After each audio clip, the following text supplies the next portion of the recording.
Hello, welcome to the Return on Character podcast. This is Dan Cooper. I am the CEO and founder of Rock Investments, an investment strategy that allocates capital on the basis of the character of leadership in the public markets. I'm really honored and thrilled to have Al Buford with me today, principally because of his extraordinary military background and his perspective that I've been longing to get on the military's orientation around character and its importance. Al, thank you for being with us today.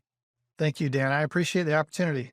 It would be wonderful if you wouldn't mind, instead of me trying to share your story, if you wouldn't mind sharing your story as it relates to how you ended up from wherever you grew up to an Army Ranger and eventually inducted, I'm going to, into the Army Ranger Hall of Fame. That story in itself is pretty unique. And then for context for you and our listeners, I hope for Al and I to then have a discussion around character as it relates to the military and then the bridge between military and civilian life. Tell us a little bit about where you grew up and how you got started in life. Sure. Well, Dan, I was born in Rome, Georgia, and my family, my mom and dad had your basic minimum wage manual labor jobs. Neither graduated high school, and didn't have much money. Parents were divorced at an early age, and the one thing I learned from my mom as it relates to character is she taught me at a very young age to work really hard because anything in life that was worth doing would require significant effort. And those words, I had to get her to explain them to me a few times. I was very young when she told them to me, but they served me well in my military career and in my business career. And I got out of the Army or out of the high school and went right into the Army because no one in my family had ever gone to college. And so I ended up in 2nd Ranger Battalion in Fort Lewis, Washington, and I was received by. I won the lottery for leaders. They were great. They welcomed me to the team, and they were all focused on the mission. And I was mentored and coached and counseled, and they helped me learn and grow. And they taught me about public speaking, and they taught me about focusing on the mission and readiness and sacrificing for the team and for the goals for the missions. And so then I went to a selection process and went to a special mission unit at Fort Bragg. I served there as an operator for a number of years, and then I went back to the Ranger Regiment to a different battalion, 3rd Battalion. I was platoon sergeant there, eventually went back to the same special mission unit. And then I went to 1st Ranger Battalion to be a first sergeant. And then I went to Central Washington University to be an ROTC instructor, and I finished a master's degree in organization development. So I kind of bypassed the part I did some college at night and on the weekends throughout my military time. And so, and then got right into business right after the Army. And Al, if I could go back, do you remember your first mentor? Like the first person that took you under his wing or her and showed compassion for you and interest? Sure. Well, I'll just tell you the first compassion I ever received by anybody in the Army was I was in a selection process in 2nd Ranger Battalion. They called it RIP at the time, Ranger Indoctrination Program. And it was this big weeding out process.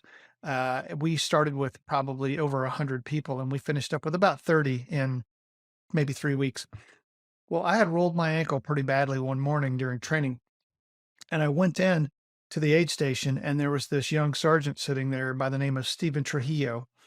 And he had been, he just come back from Grenada, and he was awarded the Silver Star, and he was pretty famous. He had been, I didn't know all this at the time, but he had been at the State of the Union address and sat next to Nancy Reagan, and they called him out and spoke about what he had done. He was of Hispanic descent, young American, patriot and all that. Well, I didn't know any of that. I just knew I'm sitting in front of a medic, and he's helping me with my foot. And everybody's at the chow hall having breakfast, and he's sitting there eating sea ration crackers and peanut butter because he's running sick call and he can't go to the chow hall. And so he asks me, "Tell me about your foot." And so I explained what happened with my ankle and everything. And I sat down, took off my boots, and he was examining me. And he says, "Well, Ranger, here's what's going on with you." And he explains my whole situation. And he was treating me like I was his brother, and he was treating me like I belonged there, and he was treating me with respect. He was treating me as a peer. And it was the first time in the Army anybody had ever dealt with me like that, because up until that point, everything in training is some sort of a pressure type uh, thing intended to mold you into part of the team. And he was just talking to me like I was like I was worthy.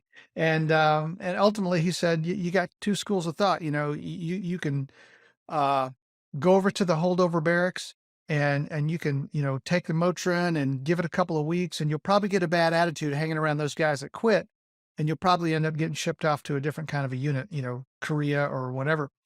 He said, or you can take this Motrin and this ACE wrap and you can drive on. And because, what you've got hurts, but it's not going to cause you any long-term damage if you tough it out. So roger that. So I grabbed it and I took off, and I never forgot that guy. And I've been in touch with him recently, and we've stayed in touch over the years. Great guy. So that was the first time it ever happened for me in the military.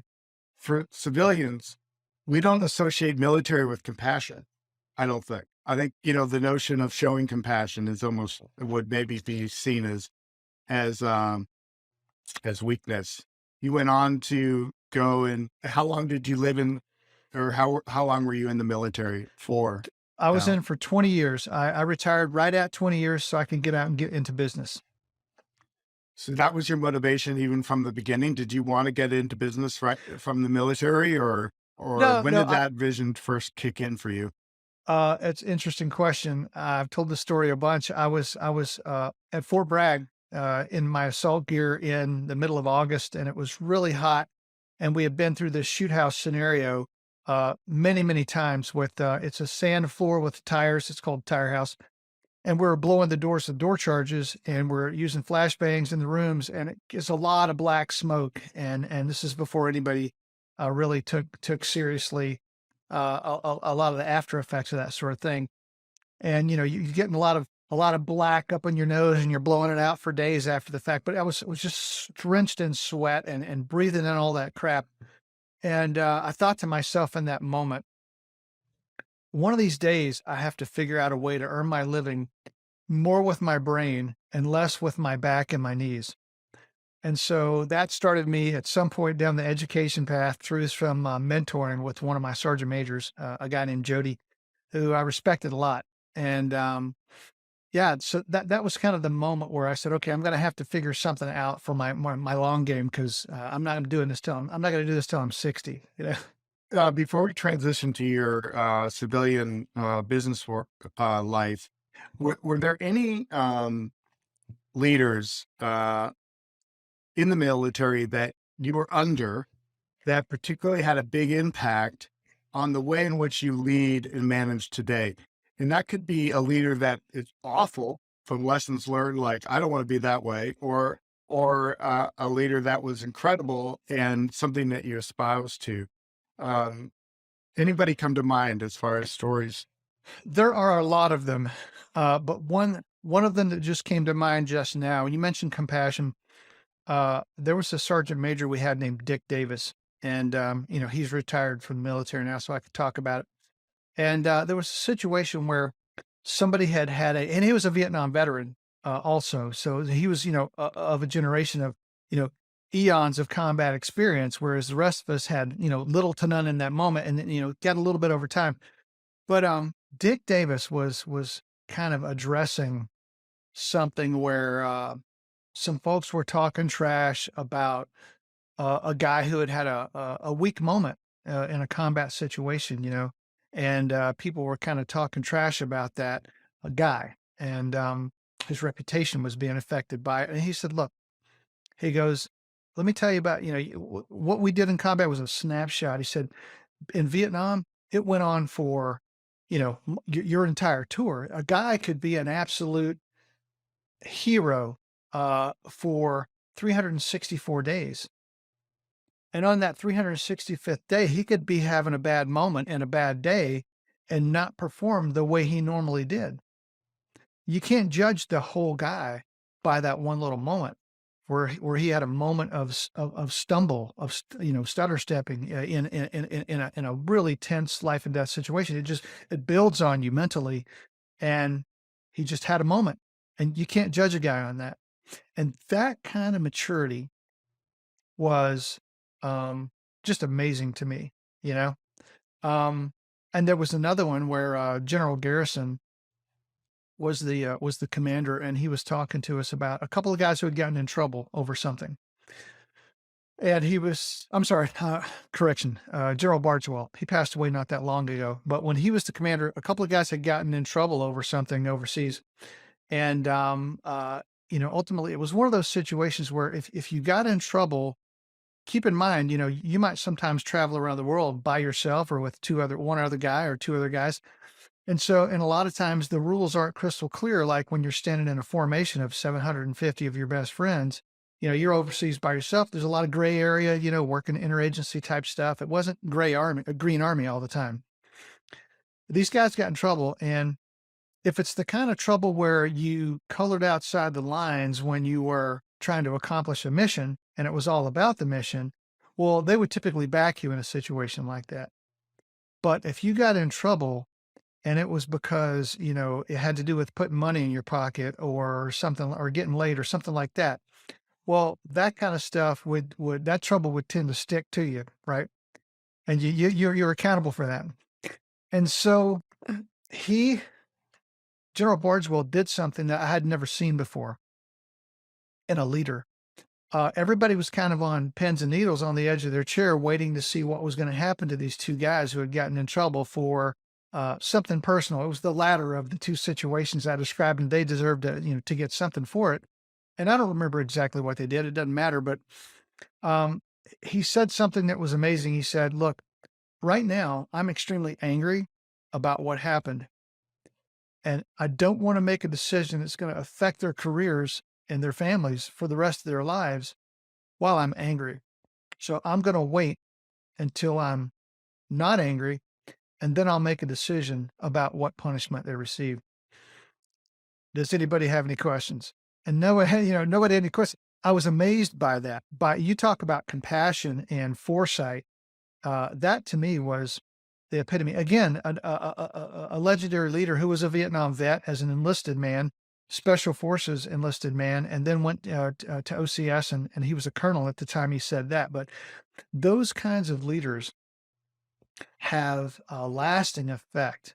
And there are many others, Sergeant Major Mike Hull in the Ranger Regiment was another, very, very prolific um, kind of leader who was cerebral and just such a great leader to learn from. And there's so many I could name names all day long, but I was fortunate to be exposed to them and to be mentored by them. You get exposure to probably a disproportionate amount of leaders in the military, that are held to a higher standard than, say, I think in a lot of businesses here in America and civilian life. When did you finally make the transition? When did you decide to step out of a universe that you knew so well that you grew up in, literally since high school, correct? Oh I yeah, mean, yeah. what That was everything I had done in my adult life. you're, yeah, to make that transition, I mean, that must have been a little frightening. And how did you do it? Tell us that story. Well, I mean, growth only occurs when you get outside your comfort zone. Yeah. If you just keep doing what you've always done, you're probably going to be what you've always been. And so Yeah. I felt like I just had this inherent feeling that I could do better financially for my family, and from a career perspective, I could have a much less limited ceiling if I got into the civilian business space somehow. Because as an NCO, the pay chart is what it is. Right. And, so I made that decision while I was in First Ranger Battalion as a first sergeant, and then I went off to this master's program, and we did a really good job with that ROTC program at Central Washington University. So we worked hard there, but I was doing my master's on the side, and I was selected for promotion to sergeant major while I was in that master's program, and I declined because it would have obligated me to another 3 years. And my mind was made up. I was going to finish this master's degree and get out and get into business. And so, I stuck with my plan. Why business? Like, why did you think you could do it? Where'd you get that confidence? You are a ranger. You're in the Yeah. military. I mean, Yeah. what made you think you could go out and start a business? And where did you start? And how did you figure out where to begin? Well, I was going to start out doing consulting in organization development because that was what I studied. That was my master's degree. And so I was going to do it as a consulting, and, as a consultant in the beginning. And what happened is some friends started a company called Triple Canopy. 9/11 happened while I was, about halfway through my master's degree. And so I knew that this industry was going to just be on fire. And so one way or another, I would probably end up in it. And so Triple Canopy started up, and I was the first employee hired by the company founders. And I had a small piece of equity, and that company went from 0 to 100 million in the first year. And it went to 450 million in about, I would say about 4.5 or 5 years. And so that little slice of equity turned out to be a pretty good deal for my family and I. Now I worked my butt off in recruiting and deploying. That was sort of the part of the company that I was in charge of. And I learned, I got to put that whole organization development degree to work because, I mapped out all the key business processes and wrote proposals and, did employment agreements and hiring and rotational staffing. We had two full-time travel agents that could issue tickets like in our office. So I learned a lot about business in a short amount of time. And then my current business partners and I ended up going into business together. So we could own much more of the business. And we took And that company is Patriot Group. Patriot Group International. Yep, that's my current company. I'm wearing the shirt today. I know, it looks good. Thank you. And tell us about Patriot Group International. Yeah. So what motivated us to do this is that Greg Craddock and I served together in 3rd Ranger Battalion. So I'd known him since the early 90s. And he had gone off and worked within the US government, within the intelligence community for several years. And then was with a contract.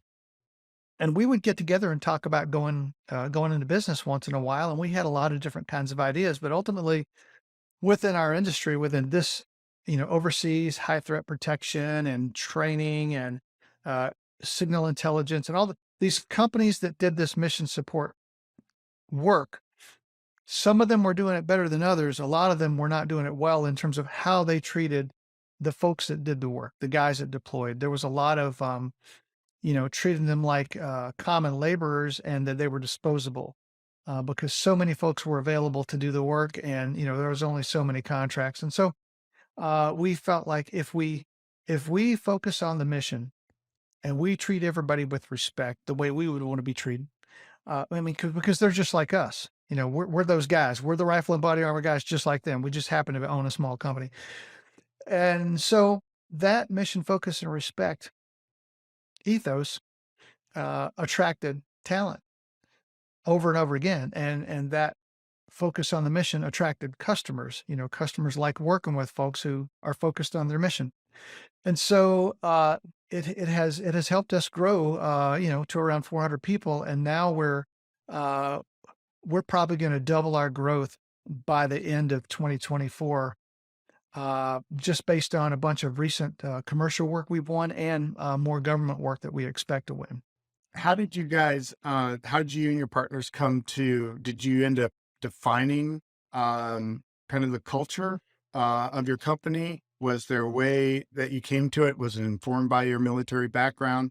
How have you articulated and created that as culture? I've had really senior business folks that I respect tremendously say it's, culture isn't the number one thing. It's the number 1, 2, and 3 thing. How have you instilled that in the Patriot Group International amongst all your employees and contractors? Well, so there are 3 business partners. Rob Whitfield is our COO. He's a former Marine Scout sniper who worked in the contracting space quite a bit, to include within the intelligence community. And then Greg Craddock, as I told you, our CEO from the Ranger Regiment, and I'm the president. And we all agree that if we treat everyone with respect and we focus on the mission, we're going to be doing it better than most people in our space. Excuse me, most people in our space. And we just kind of agreed on that value, that ethos from the very beginning. And it's really just a matter of modeling it. And so it's like it's a matter of just showing up. So we have folks that are deploying, and I'll show up to almost every single deployment brief and talk to them about these exact same things. And hey, we got a new guy coming onto the team. Help him succeed. if you see a weak area, rather than criticize, help him fix whatever the issue is, because you're overseas and it's your team, and you all need to be on the same team, focused on the same mission, and being indispensable, helping in every way that you can. If you wouldn't mind, I'm going to share with you how we define character. Sure. And this is informed from the seminal research done by Fred Keel, who wrote a book called Return on Character. And he went in and studied um, he called them virtuoso CEOs versus self-centered CEOs. And in his studying of what differentiated the two, he came away with 4 characteristics which were defined as character. And we borrowed from Fred's book as our definition of character. And it's in four pillars. One is integrity, telling the truth, keeping promises, acting consistently with principles and values and beliefs, walking the talk, and standing up for what is right. So that's how integrity is defined. Responsibility, taking responsibility for personal choices, admitting mistakes and failures, embracing responsibility for serving others, leaving the world a better place. And then these are the 2 other characteristics that don't often go hand in hand, I think, that surprises people, and that is forgiveness, letting go of one's mistakes, letting go of others' mistakes, focusing on what is right versus what is wrong. Uh-huh. And then finally, compassion, empathy with others, asking for help, empowering others, actively caring for others, and commitment to others' development. So when we go out and survey the market, we're looking for these 4 character habits, and we look to measure each one of them, and that informs our degree of confidence in which they should end up in our portfolio. I love Now, that. how does that square with your experience in the military, and how the military, to me, I have a feeling the military would have more to contribute to this. And I want to find a way to get the military more involved in our discussions around character, because I think understanding how it's developed in the military is incredibly informative, but then also how it's brought into the private sector too and prioritized.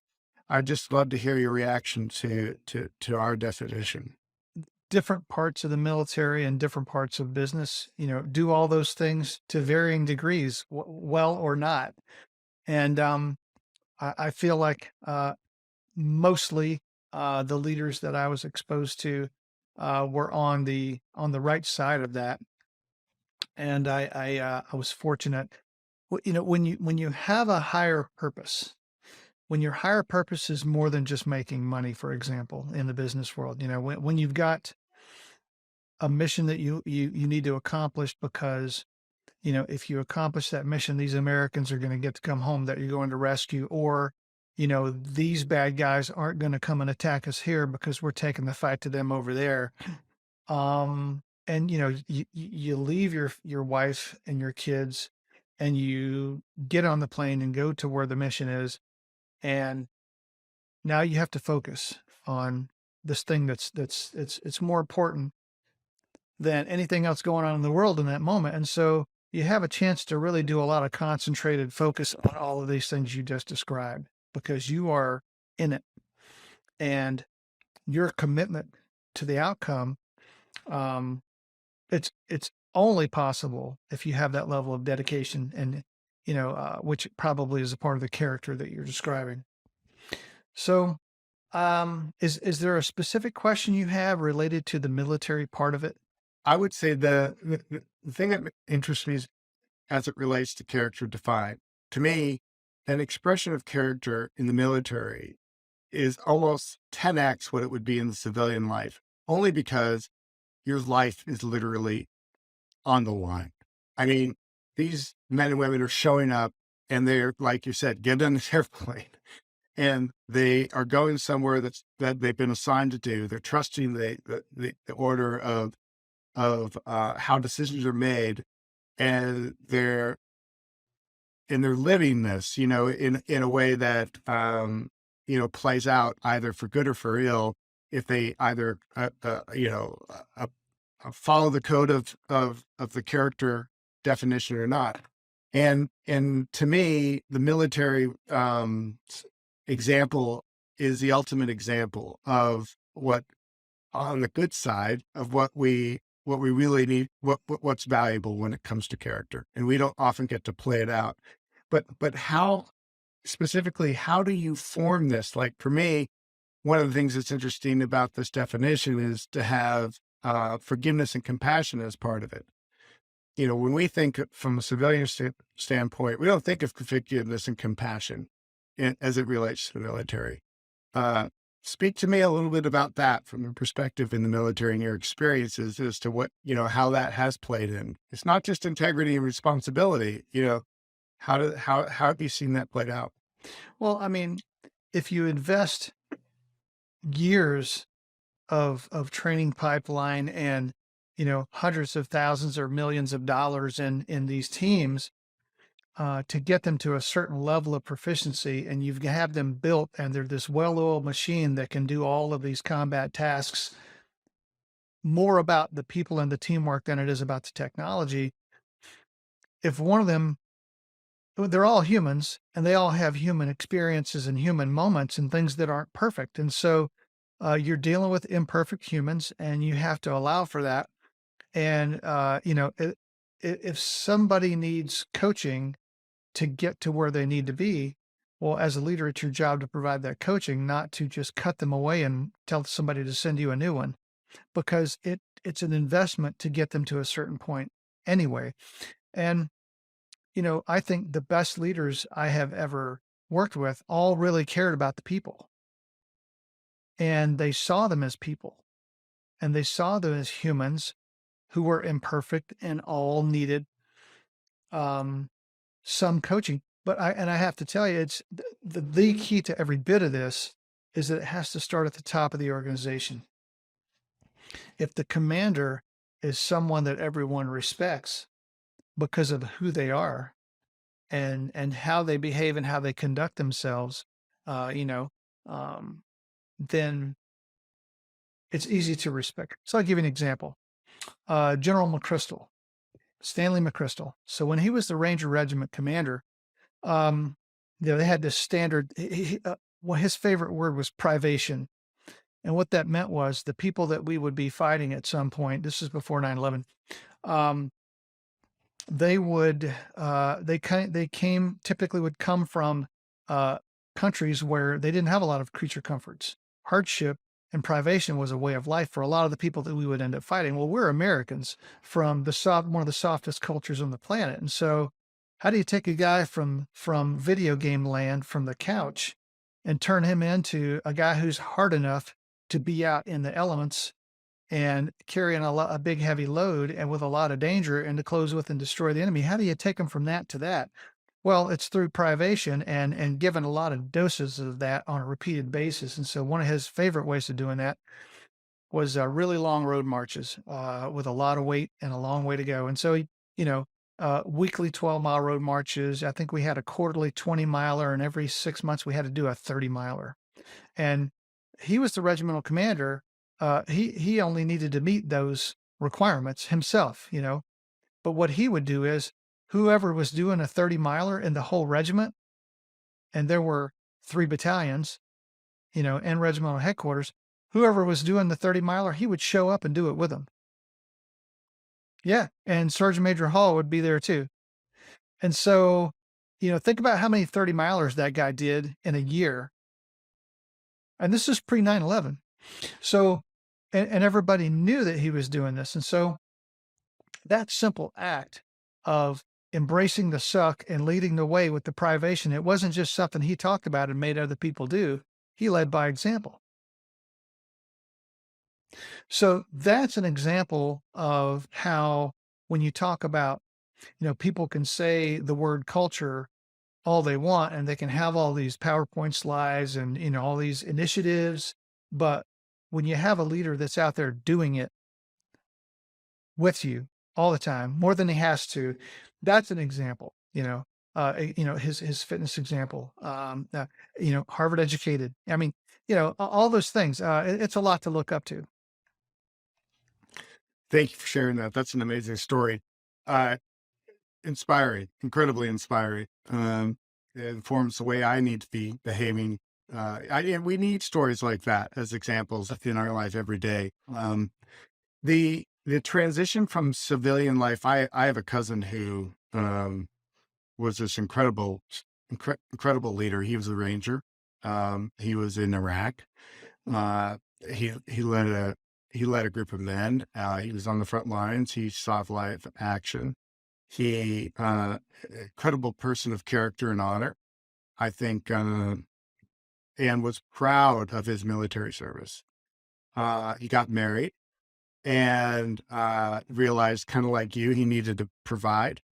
And he came back to America and he got a job and he was sitting in a cubicle with no direct report, Hmm. basically starting from zero again after doing what he did, which would, for most men, he had led at a level that no one would ever lead at, and Yeah. he was quite young. Um, Tell me a little bit about how your experience with the transition from military to civilian life, and how best to do that. You know, Yeah. uh, I think two things are important. Well, I kind of had a little bit of an easier way because I got into a company, triple canopy, and it was a bunch of the same people I'd worked with in the military. So I didn't. We kind of referred to it as the halfway house because you didn't really have to give up everything that you knew and loved because a lot of it was right there around us. Just in terms of people that you knew and you respected and you liked being around. And so, um, the halfway house, in government contracting, having a company where people can come from various branches of the service and work together, and depend on each other and have the same ethos as it relates to focusing on the mission and being a professional, being skilled, being fit. All of those things that mattered in the military still matter here. I'll give an example. There was a guy who was he was a Marine, and then he was a 747 pilot for 7 years. And he quit being a 747 pilot, accident free, successful, to go back into government contracting and do protective operations overseas because he missed being on a team. It's that primal. Yeah. So our whole goal is to recreate that team experience where we try to be the best team anybody's ever been on. And it's all those same, and we even ask, what's the best team you've ever been on prior to government contract? And people talk about the sports team in high school where they won the state championship. Why was it a great team? What made it great for you? And how did it feel? And how did people treat each other? And how committed were they to the mission, to your objectives?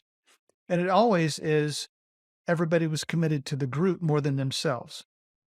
And it was always, you always get those kinds of answers. And so our goal is to try to recreate that all the time. And so you think about people use these terms like corporate social responsibility, and they pick some pet thing like we're going to save the manatee or whatever the thing is.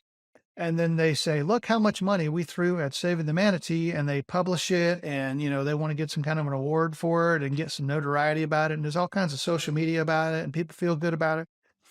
For me, the most responsible thing a corporation can do is to create an environment where every person, they feel like a valued member of a great team with an important mission. If you can get those three things right, it will be a special experience in their life for as long as they're on that team. yeah, I couldn't agree with you more, because all these organizations, military and outside the military, are made up of humans, right? And to me, one of the greatest impacts you could have from an ESG, whatever, pick your category, is making enabling for individuals to feel good about themselves and feel like they're contributing to a team. It affects how they interact with their colleagues. It affects how they get in the car and drive on the public streets that we all have to drive on. It affects how they go home to their children or their family every day. I mean, it's the single biggest impact I think there is as organizations can give to the collective as a whole. I think the piece that you just mentioned about a team is one of the missing pieces in probably a lot of businesses as making it a priority. And in the military seems to be so focused on the collective, not the individual. And then so that gives anybody that you hire for the military here, they've been kind of pre-coded, if you will, to that winning orientation. It might be tough for some average business folks to implement that, Yeah, yeah, and I think without that. your original question had to do with transitioning, and so that whole the team thing is primal. It goes all the way back to when people were part of tribes, and in a primitive culture, and surviving meant carrying your weight within the teams, within the tribe, so that you don't get ostracized. And so and you see it today where people, they try to affiliate with groups in a lot of different ways, whether it's the sports team or the church or their, whatever they've got going. There's a lot of group things, sororities and fraternities. It's all back to, it's very primal. And so if we can do it in a work setting, to me, that's, you're harnessing something very powerful. And so the team piece, I think, is critical for former military folks that are transitioning. Secondly, they're used to having something that is a higher purpose kind of a mission, you know. And so I've watched guys be very successful if they can get into environments where they're supporting something that's a cause they can believe in, whether it's a veteran related cause, or it's a climate related cause, or it's we're saving the Afghans cause, whatever the cause is. If they can get involved in something that makes them feel like they're part of a team that's achieving something bigger than themselves, that's what they're used to. Speaking of Afghans, Yeah. tell me about your connection with Afghanistan these days. I was asked to help with some situations as it related to the Afghanistan withdrawal, and different veteran groups were getting involved in helping do evacuations and things like that. And so we got involved, and Glenn Beck's organization, Mercury One, and the Nazarene Fund, and also E3 Ranch Foundation is another entity that was involved. I went to Macedonia. We were going to prepare to receive airplanes full of Afghan refugees that, they were trying to get them out of the airport in Kabul, and they needed places to send them. And so we were going to try to go set that up, dealing with the embassy and with local government. And I had a team of people with me. And at one point we broke up into a couple of groups. There's this girl that's stuck outside the gates of the Kabul airport with 150 other schoolgirls. And they were in 7 buses, and they were from the Asian School for Women in Bangladesh, but because of COVID, they had to send them back to Afghanistan. And so they went back to Afghanistan, and then the Taliban took over. And so their school, Asian School for Women, they got a charter airplane, and they got these buses laid on, and they're trying to get these buses of seven buses of 150 girls through the Taliban into the airport. And they tried like 8 times over a period of 5 days to get past the Taliban. And they just kept getting, they were beating up the drivers and harassing them and putting guns in their face and telling them they were going to kill them if they saw them again and all that. So this went on and on and on. Man, hats off to this Asian School for Women for, laying on all that transportation. It had to be crazy expensive and dangerous. And, but they just got stuck. And meanwhile, back in Nebraska, Azada Paigir, the older sister of Asma, she just finished her MBA in international banking and finance. And she was working 22 hours a day, calling everybody in our government to try to get help for her family. Father, mother, little brother, they're all still there. And he's a former Afghan National Army Lieutenant Colonel. And he was Hazara. They're Hazara minority, so they're targeted by the Pashtun majority. And so ultimately, Azada, the older sister, she got a LinkedIn Premium subscription and facial recognition software and she started scanning images of her father with U.S. Special Forces and other kinds of troops. And then she went on LinkedIn and started messaging people that she found. And one of those was a Special Forces officer named Marcus Ruzick, who had worked with her dad. And so she gets a hold of Marcus, who gets a hold of a guy named Chris Sims, who was a former Special Forces guy that owns a glass company in Atlanta. He was with my team in Macedonia. Just jumped in the thing, right? And along with a guy, a former infantry and contractor, a friend of mine named Gino Garcia, professional baseball player named Blaine Boyer, who's a part of E3 Ranch Foundation, and an interpreter, African American lady named Soraya Nawabi, who's a friend of ours and had helped us in business in Afghanistan, Patriot Group. So we've got this car full of people, and a guy named Chris Schmitz, a former Special Forces Lieutenant Colonel that I taught ROTC with. So we're all in Macedonia, right? And they're going down the road when Chris gets this call from Azada. Hey, my sister's stuck outside the airport. So they start communicating with Asma, and they tell her to send us a map pin, take some pictures without your flash on. And they were talking to her. Soraya was talking to her in Dari so that people weren't really aware that she was talking to Americans. And she's feeding us information. She was stuck between two concentric rings of Taliban and in front of a Taliban building. And it was about 1 o'clock in the morning. And she had texted her sister and said, this is different than before. This feels different. They're starting to clear out all the people. And it was as though they were clearing out the witnesses for what was about to happen to these 150 girls. And so she's got this ominous feeling, Asma does, and she says, I may not make it. I just want you to know what's about to happen, what's going on here, what they're setting up. And so our team got that information, and we had a friend named Francisco who knew somebody in the Pentagon. And so they got all this information to him, the location information, the description information, and the Pentagon gets it to the commander of the 82nd, and they get it to the captain at the gate, and then negotiate with the Taliban, and they get these 7 buses of girls in. And they're all high-fiving, and they're all just like on a cloud that they finally got into the airport, except Asma. She is losing it because 3 of those girls have been taken by the Taliban. And so she's running around trying to find out who's in charge, and she's talking to everybody in a green suit.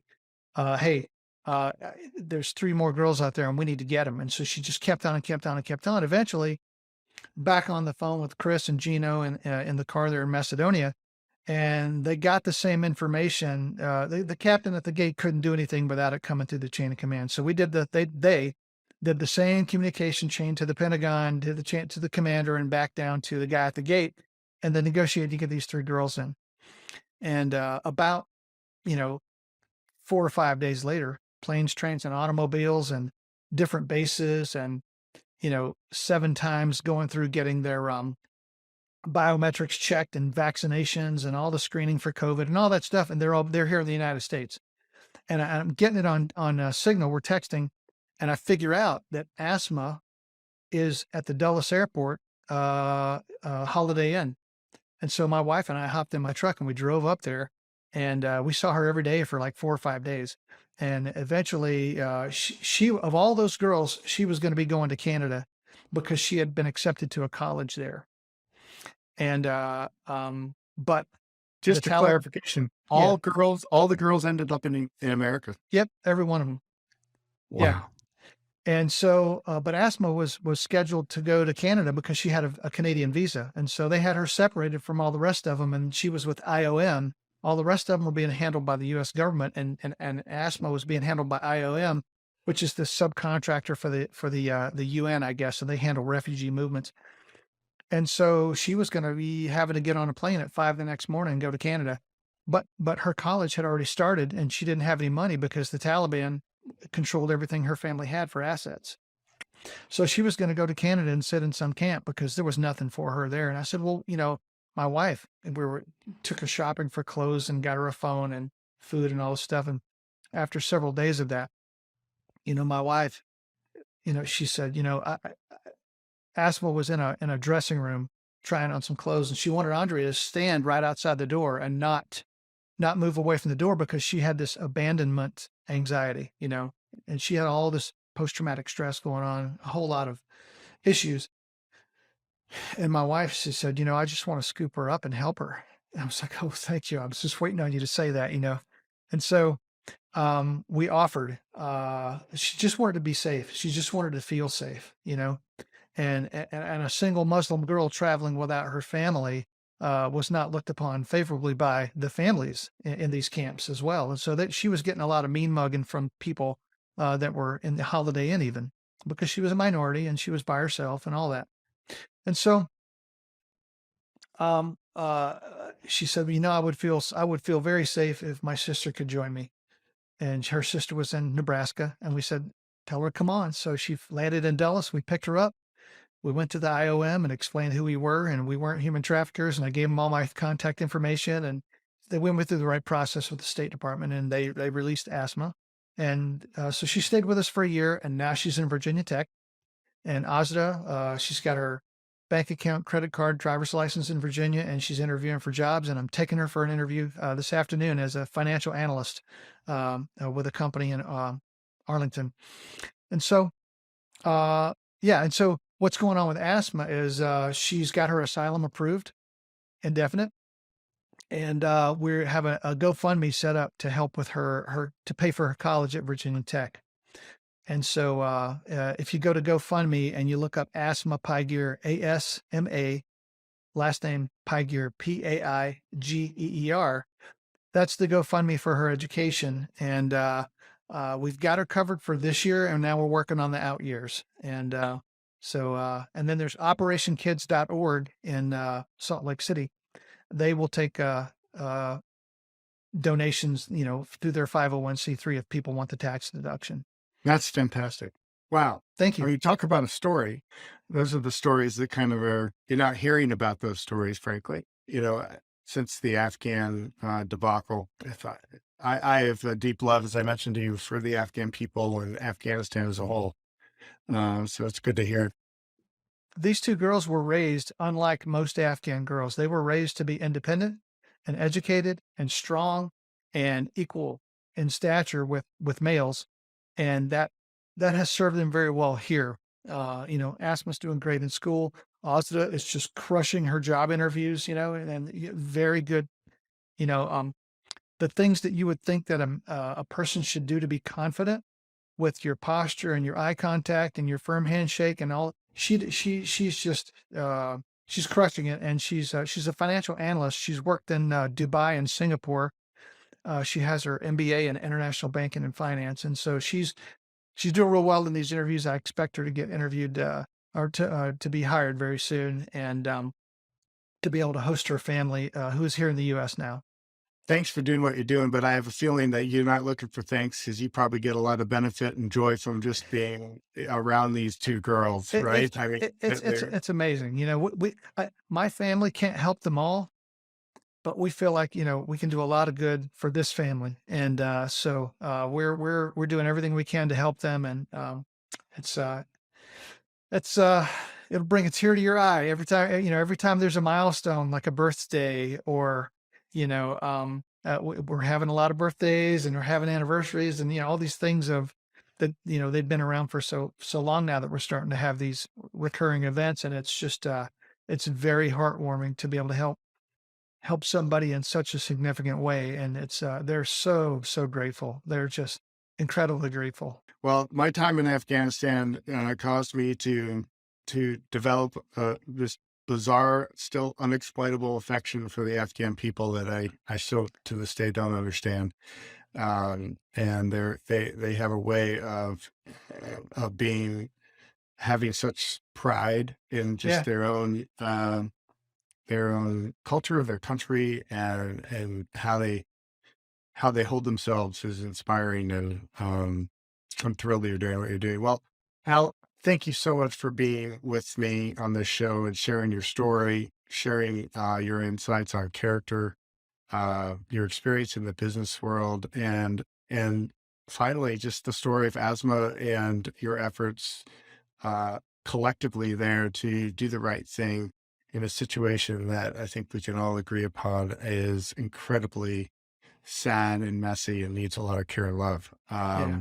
So for all of you that are listening, I'll say, give us the GoFundMe one more time, just to make sure we close out and make sure that people have that.